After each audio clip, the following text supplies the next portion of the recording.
$168,000. Yeah. That is, that's the figure we are putting on the table today. It's a very specific number, and it basically represents the price tag attached to a mistake that, on paper sounds incredibly boring.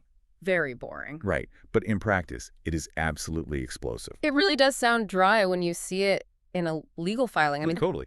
but that sum, that $168,000, that is what a company was ordered to pay after firing 2 employees. But here is the twist that hooks you immediately.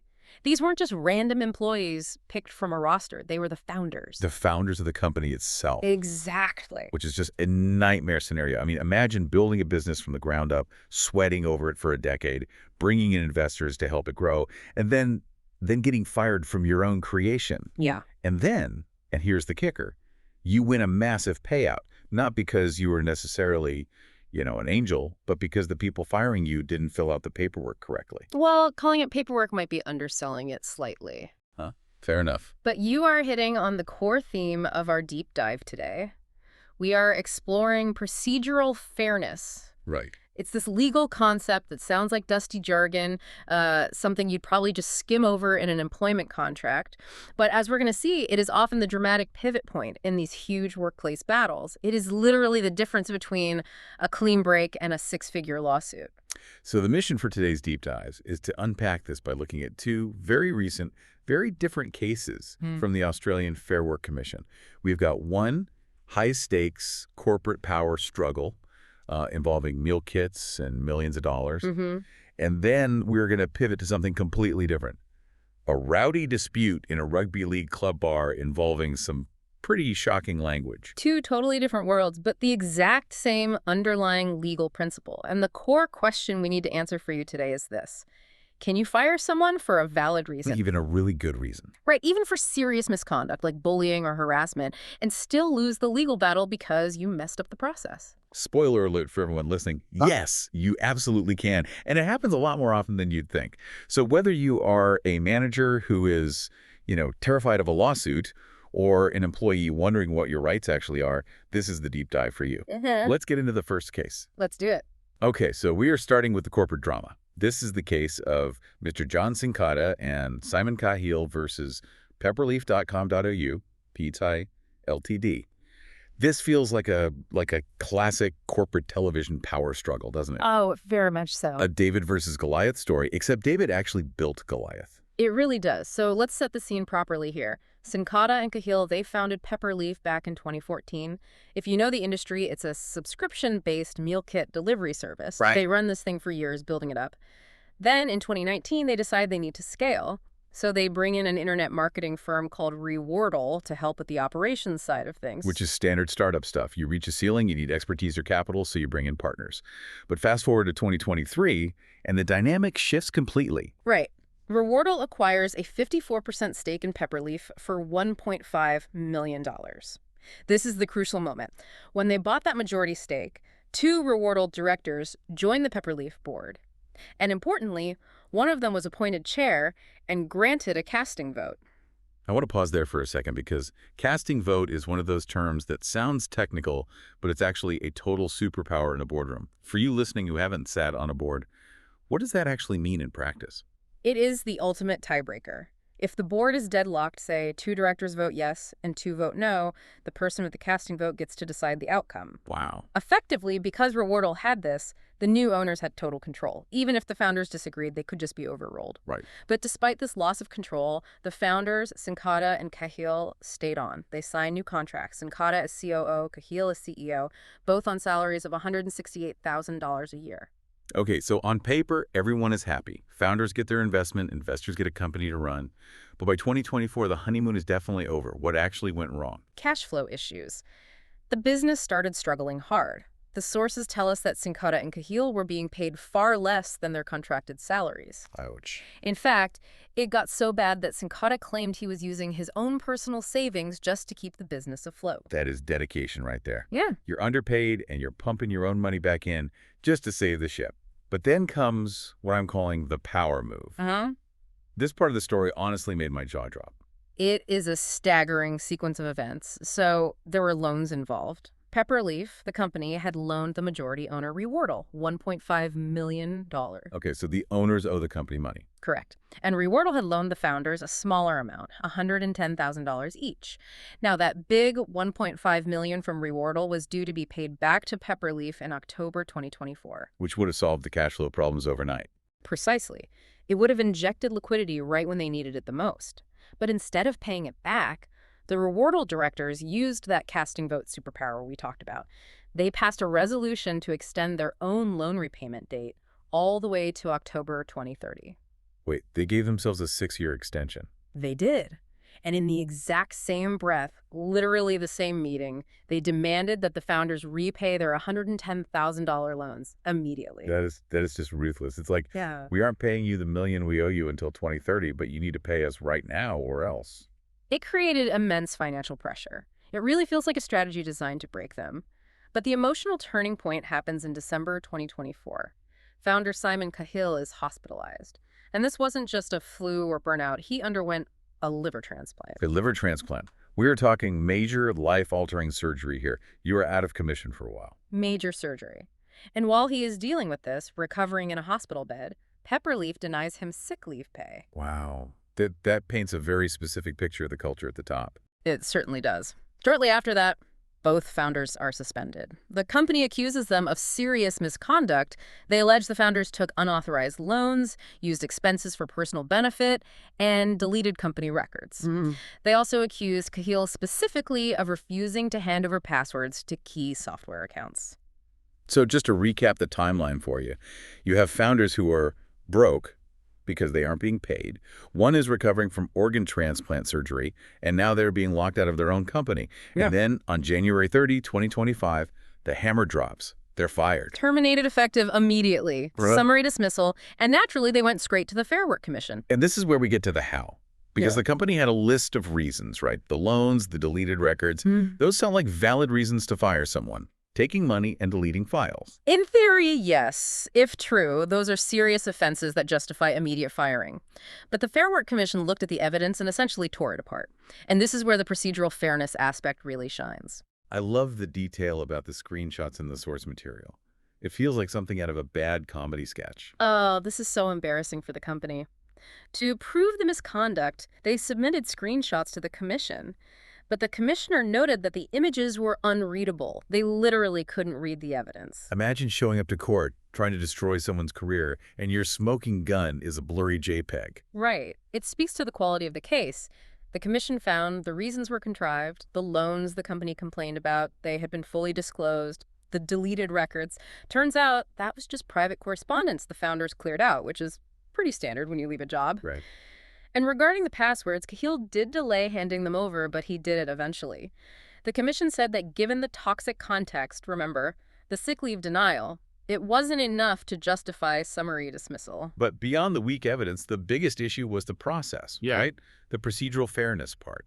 Even if the evidence was better, did they handle the firing correctly? Not even close. The commission was scathing here. They described the behavior of the chair as somewhat dictatorial and noted a total disregard for procedural fairness. Total disregard. That is incredibly strong language coming from a judge. It is. The founders weren't warned their jobs were at risk. They weren't given a chance to explain themselves or respond to the allegations before the decision was made. The allegations were vague. Basically, the company decided they wanted them gone and worked backward to make it happen. And that is illegal. It is. You cannot predetermine the outcome. Because the process was so flawed and the reasons so weak, the founders won. They were awarded $84,000 each. Which brings us back to our $168,000 total. A massive cost for acting like a dictator in the boardroom. And for ignoring the basic human element. The commission actually noted that the founders were working while seriously ill, not taking salaries, and investing their own money. That behavior is inconsistent with people trying to steal from the company. It just didn't add up. It really paints a picture. So let's pause and actually define this. We keep saying procedural fairness. If I am a manager listening to this, or an employee, what does that actually mean in practice? Is it just a checklist? Ideally, you should think of it as 3 pillars. If you remove one, the whole structure falls down. First is notification. You have to tell the employee exactly what the problem is. You can't just say, you're doing a bad job, or we don't like your attitude. You have to say, on this date, you did X, which breaches policy Y. So no vague assertions. Be specific. Like you were late 3 times, not you're always late. Correct. Specificity is key. Second is opportunity to respond. This is the big one. You have to give them a chance to tell their side of the story before you make up your mind. Maybe there is a misunderstanding. Maybe they have a valid excuse. You have to listen.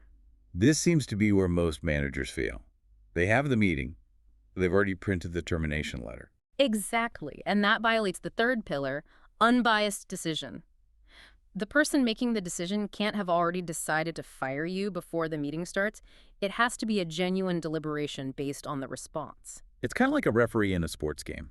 Even if you think someone committed a foul, you have to follow the rules of the game before you kick them off the field. If the ref just decides they don't like that player's face, the whole game falls apart. That's a great analogy. In the Pepperleaf case, the board was biased, didn't explain the rules, and kicked them out without blowing the whistle first. Okay, let's test this concept with our second case. We're leaving the high-stakes boardroom and heading to the pub. This is the case of Scott Matthew Ashburner versus St. Mary's Rugby League Club, Ltd. A very different vibe here. Scott Ashburner was a casual bar attendant. He started in 2022, and by all accounts, the vibes were bad. Yeah, reading the source material, this sounds like a toxic environment. There was a lot of conflict between Ashburner and 2 colleagues, Kira Gray and Tara Cass.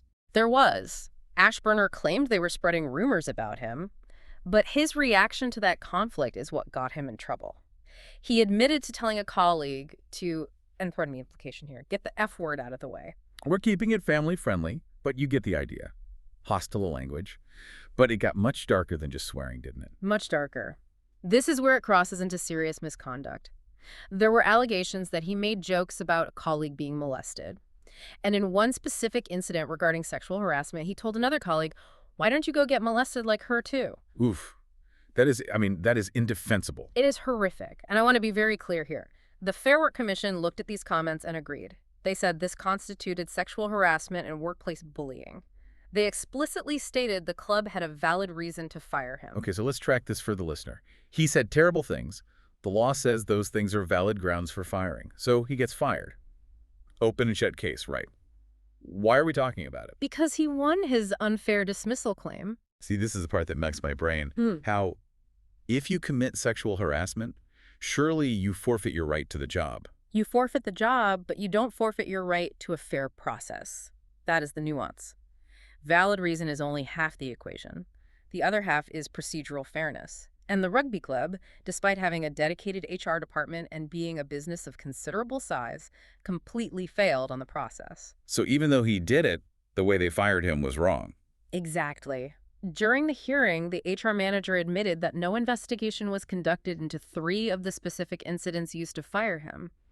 They just took the complaints and acted on them without verifying the details or getting his version of specific events properly. That seems like such an unforced error for a large organization. They literally have an HR department. Oh, it gets worse. The commission found that the decision to fire him was made before the meeting where he was supposed to have a chance to explain himself. Ah, there's that predetermined outcome pillar we talked about. Right. They called him into a meeting, but his fate was already sealed. He wasn't told which specific policies he breached until it was too late. The commission called the allegations put to him vague assertions. So because they didn't investigate properly and didn't give him a genuine chance to defend himself, the dismissal was ruled unfair. Yes. The ruling was that the significant procedural fairness deficiencies outweighed the valid reason. Now, there is a catch here. There's always a catch. In the Pepperleaf case, the founders got money. In this case, the source text says that because the parties hadn't addressed the remedy properly during the hearing, no money was ordered at that stage. But legally, he won the point. He proved the dismissal was unfair. That is a wild distinction. You can be right about the behavior, but wrong about the firing. It feels counterintuitive to the average person. We want justice to mean the bad guys get punished. But the law views justice as everyone playing by the same rules. If we allow companies to fire bad guys without process, eventually they will start firing good guys without process too. That's a fair point. It's a slippery slope. So comparing the two. In the Pepperleaf case, there was neither a valid reason nor a fair process. In the rugby case, there was a valid reason, but no fair process. Mhm. In both instances, the employer loses. Exactly. And this raises a really practical point for you listening. We're talking about legal battles here, but there are some strict timelines involved. I noticed the source material mentioned a 21-day rule. Yes, I definitely wanted to flag this. If you are listening to this and thinking, hey, that happened to me, you need to watch the clock. Critical. If you are dismissed, you only have 21 days to lodge a claim with the Fair Work Commission. It is a hard deadline. So if you're sitting at home stewing about it for a month, getting angry, writing draft emails, you might have already missed your window. Exactly. Time is of the essence. And it's also important to understand what kind of claim you might actually have. We've touched on a few different types today. Break those down for us briefly. What are the buckets? Sure. So unfair dismissal is what we've mostly been discussing. That's where the dismissal is harsh, unjust, or unreasonable, usually due to process failures. Then you have general protections claims. Is that where the liver transplant comes in? Precisely. General protections cover you if you are fired for exercising a workplace, right, like taking sick leave. In the Pepperleaf case, the fact that Cahill was fired shortly after being denied sick pay and having surgery, that smells like a general protections issue, though the ruling focused heavily on the lack of process. And I've heard the term constructive dismissal thrown around too. That's when you aren't formally fired, but the workplace becomes so toxic or the employer's behavior is so dictatorial, to borrow the commission's word, that you are forced to resign. You have no choice but to leave. That counts as a dismissal, too. It seems like a minefield. And what strikes me is that in the rugby club case, they had HR staff. This wasn't a mom-and-pop shop making a rookie mistake. That was a key point the commission made. If you are a small business, sometimes the commission gives you a little leeway on complex procedures because you don't have a legal team. But St. Mary's Rugby League Club, they had no excuse. The sources actually mention an HR manager from Hell Angle. Not necessarily this specific manager personally, the archetype of the HR professional who thinks they are the law. The source said the investigations were ad hoc. Ad hoc is the absolute enemy of procedural fairness. You can't just wing it. Investigations must meet standards set by employment contracts and the Fair Work Act. You need a paper trail. You need clear, unbiased steps. If you are Googling how to fire someone 10 minutes before the meeting, you have already lost. So what does this all mean for us, whether you are a boss or an employee? For an employer, it means you cannot skip steps no matter how obvious the misconduct seems. You might know in your gut that someone has to go. You might have seen them do it. But you still have to follow the procedure. You have to investigate, you have to notify, you have to listen. It protects you as much as it protects them. And for the employee? It means you have rights, even if you've messed up. Even if you've used bad language in the bar, you still deserve a fair hearing. The law protects the process as much as the outcome. It really reinforces that idea that power isn't absolute.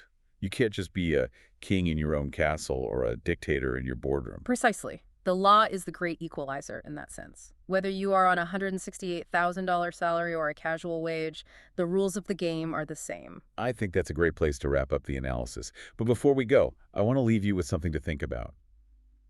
We often talk about these cases as legal puzzles, but there's a human element we glossed over in the rugby case. I have been thinking about that too. The commission noted something interesting. The club failed to resolve escalating tension between the employees earlier. Right. The bad blood between Ashburner and his colleagues didn't start the day he was fired.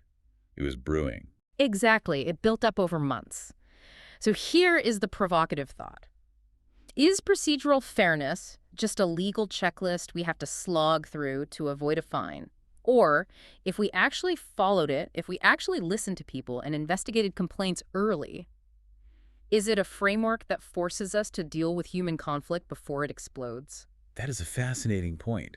If they had done a proper investigation into the first complaint or mediated the conflict 6 months earlier, they wouldn't have been in court at all. And nobody would be getting fired. We treat process as a burden, but it might actually be the cure. Something to mull over next time you're dreading a difficult conversation at work. It might just save you $168,000. Or at least a lot of headaches. Thanks for joining us on this deep dive. If you found this interesting, share it with your HR manager, or maybe don't, depending on your relationship. We'll catch you next time. Goodbye, everyone.